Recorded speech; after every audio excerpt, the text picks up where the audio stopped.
The one statement I think that will kind of lead everything is that my life revolves around the sun.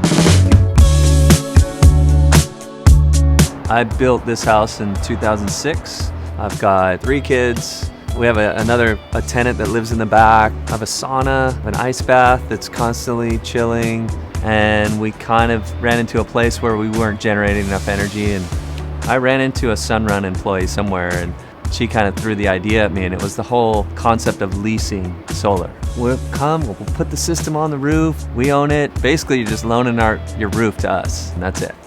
And I was like, that's genius. I'm in. We did the whole other side of my roof. We did my parents' roof. We did my brother's roof. Like we were just signing up anyone we could because it was just seemed like too good to be true. Going solar can have a big impact, but it's also simple. That's why I went with Sunrun.